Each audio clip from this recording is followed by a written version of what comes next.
What's going on, everybody? It is your fellow preacher of positivity, Centurion 1307, back at you with another video.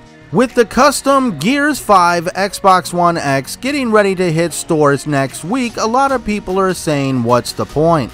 Well, I am getting one, and I am here to do this video today to explain to you that the Xbox One and its ecosystem has tons of value for your dollar. We are going to go in depth on why it is still okay to purchase an Xbox One this late in the generation.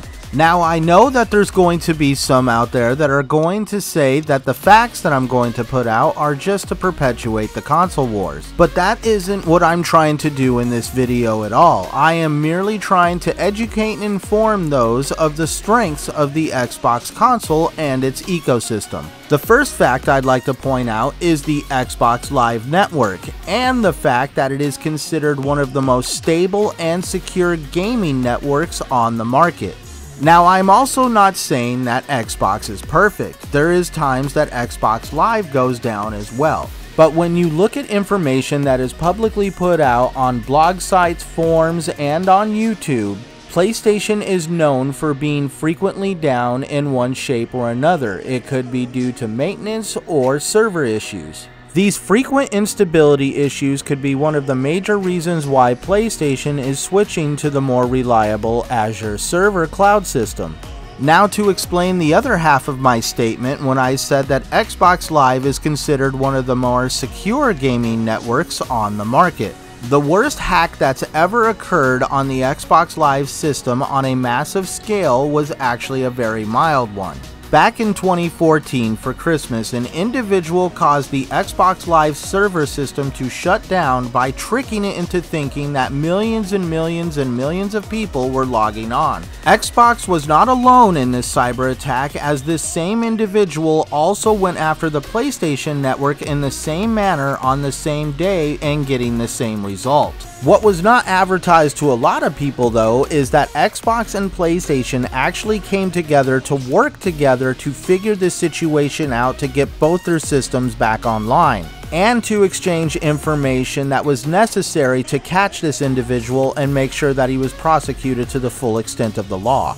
Now we get to the situation that PlayStation would like to sweep under the rug so that we all forget that it ever happened. Back in 2011, the PlayStation Network was hacked so bad that over 77 million consumer accounts were compromised, and all their personal information was exposed to the entire internet. As a result, PlayStation shut down their network for 23 days to fully investigate the incident and see how many accounts were truly compromised. When they turned the network back on to say they were sorry, they had the Welcome Back campaign where they gave away 2 free games to every PlayStation Network customer. I still even remember my 2 selections, Little Big Planet and Infamous. There is still issues to this day on the PlayStation Network of people being hacked very easily, which is probably one of the reasons why PlayStation has adopted one of the worst return policies ever in the history of gaming networks. This brings us to our next positive ray of sunshine that I would like to point out when it comes to Xbox. In the PlayStation policies, it points out that all users are responsible for all purchases, whether they be fraudulent, negligent, or purposeful. To put that in an example, if your account is hacked and somebody buys $200 worth of games on your account, you are responsible for those $200 worth of games. And if you even think about filing a chargeback with your banking institution, Sony will lock your PlayStation account and hold every digital purchase you've ever made ransom until you pay them. The only refunds that Sony will allow to occur, for starters, will only be refunded to your digital wallet, and they have to fall under one rule. The game under no circumstances can be downloaded or streamed and must have been purchased within 14 days. This also includes pre-orders. It is from the date of purchase of the pre-order, not the date that the game comes out. Xbox, on the other hand, allows you to download the game and play it for 2 hours before they won't let you refund it just to see if you like the game. On top of that, just as long as you have haven't hit that 2-hour mark, you have up to 14 days to call in for your refund. And to top it all off, they will refund your card on file on your Xbox account. And for that final act of customer service, they will take the time to help you get rid of all fraudulent activity on your account and get you refunded back. The very last difference I would like to point out when it comes to comparing these networks is how they handle cloud saves. With Xbox, it is a free service that comes with every Xbox and you just use it to your heart's content and you don't even really know it's there. With PlayStation, on the other hand, their cloud saves are actually locked behind a paywall in PS Plus. With having to pay for your cloud storage system, they also put some caps on it as well. You're allowed 100 gigabytes of stored information or 1000 saves. It must be pointed out that 100 gigabytes of save information is actually an arbitrary number. 1000 cloud saves actually gets nowhere near that 100 gigabytes data cap. And if for any reason you ever want to cancel your PS Plus subscription, all your saves will be locked behind a paywall in PS Plus and you will have to get back into PS Plus just to retrieve them. So don't forget to download your saves back onto your console out of the cloud before you cancel your PS Plus subscription.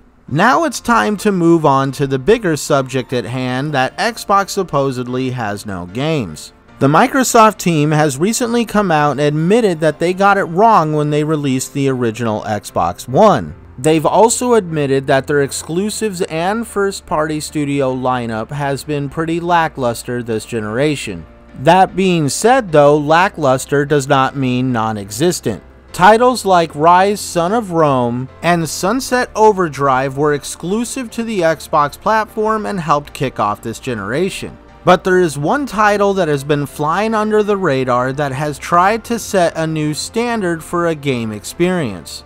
On Quantum Break's release, it scored pretty low from the major gaming media, and at its time of release, Xbox was trying to push more for a gaming entertainment style of gaming. In a collaboration between Remedy Games and the now non-existent Xbox Entertainment Studio, they tried to usher in a new form of mainstream gaming with the use of cinematography, motion capture, and live actors to create a very solid story. Just 2 days before Remedy's new game Control released, Eurogamer released out an article stating that Quantum Break is Remedy's most fascinating work to date. The major exclusives that Xbox has under its belt, though, are considered some of the best shooters on the market in gaming today. Franchises like Halo and Gears of War are considered some of the best shooters in gaming today if that's your cup of tea. Both of these franchises are backed by a heavy multiplayer influence which is only strengthened by the Xbox Live network, which has given rise to some very dedicated cult followers of these franchises that seems to practically be non-existent on other platforms when looking at exclusive multiplayers. Another one of the exclusives that Microsoft has in their wheelhouse has taken the crown for being the best racer on the gaming market. Forza Motorsport and Forza Horizon games are absolute gold. I never enjoyed playing racers until I picked one of these titles up and I have been hooked since. And these titles are even once again backed by a heavy multiplayer influence and community. That is one thing that Microsoft has done exceedingly well this generation in creating a very large multiplayer network that is extremely active. As a result, it has given rise to some of the most unique multiplayer cooperative experiences like State of Decay 2 and Sea of Thieves. Both of these titles are not your average cookie-cutter multiplayer, but instead enforce teamwork and cooperation and create experiences that are one of a kind.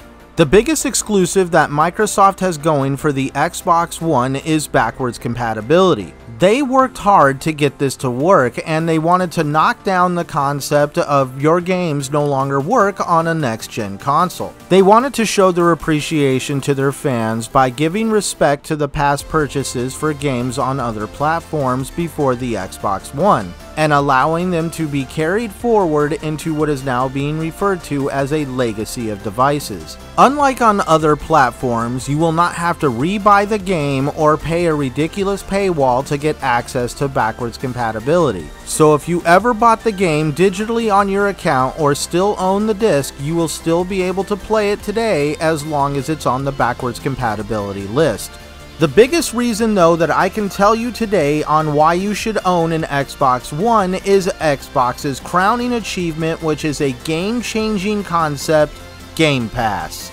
This Netflix-style subscription service is considered one of the best deals in gaming history. They have even recently released Game Pass Ultimate, which bundles Game Pass Xbox Live and Game Pass PC all together. This service gives you access to over 100 games, some of them being day and date the day they come out, and all first-party studio titles are in there the day and date they come out. All the Microsoft exclusives that I have been talking about in this video are available today in Game Pass for one low monthly price. For just $10 a month, you get access to a massive library of games. And they are adding titles all the time. Some of the big titles are coming in just the next couple of months alone. If you buy just 2 of these titles the day they come out at a store, you are going to pay $120, which is 1 year of Game Pass. Also, for being a Game Pass subscriber, you will get discounts on the DLC expansions for these games and the digital currencies for the games that are in Game Pass. Now, there are some games in this service that are not going to be in there permanently, so when it comes close to the date of them being removed, they will discount the game for you to purchase the game if you want to own it. I want to close this video out with stating that I am not trying to play the game of PlayStation versus Xbox and perpetuate the console war. Instead, I am merely wanting to point out the high points for the Xbox brand and how it has influenced me in my decision in making it my console of choice. I know that Xbox has had a lot of missteps in the beginning, and they've definitely corrected a lot of problems.